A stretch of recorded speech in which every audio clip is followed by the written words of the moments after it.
శ్రీకాకుళం జిల్లా అభివృద్ధి కోసం కృషి చేస్తున్న అచ్చెన్నాయుడు కేంద్ర మంత్రి రామ్మోహన్ నాయుడుకి టెక్కలిలో పౌర సన్మానం ఘనంగా నిర్వహించారు. ఇక అభిమానుల మధ్య సన్మాన కార్యక్రమం కోలాహలంగా జరిగింది. పార్టీ శ్రేణుల కేరింతల మధ్య బాబాయ్ అబ్బాయికి గజమాలతో ఘన స్వాగతం పలికారు.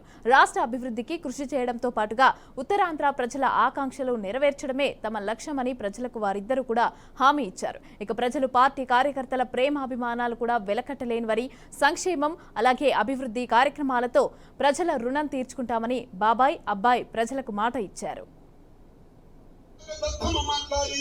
మీరు ప్రజలకి తప్పుదోవ పట్టించాలని ప్రయత్నం చేశారు. నేను మీ అందరికీ మాటిస్తున్నాను, వంశధార ద్వారా చివరి ప్రాంతానికి నీరిస్తాను.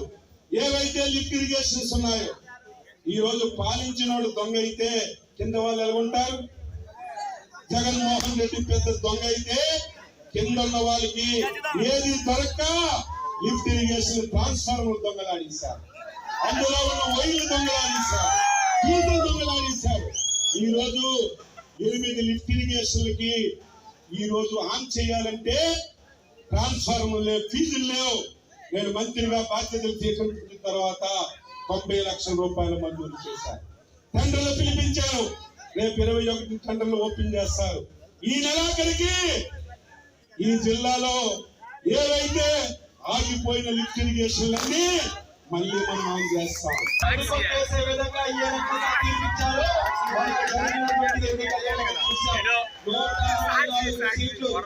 ఆ రోజు అచ్చెన్నాయుడు గారు అంటే చాలా మంది నవ్వుకోలేకపోయారు. ఏదో మాట వస్తే కమ్ముతున్నాడే 120 అని.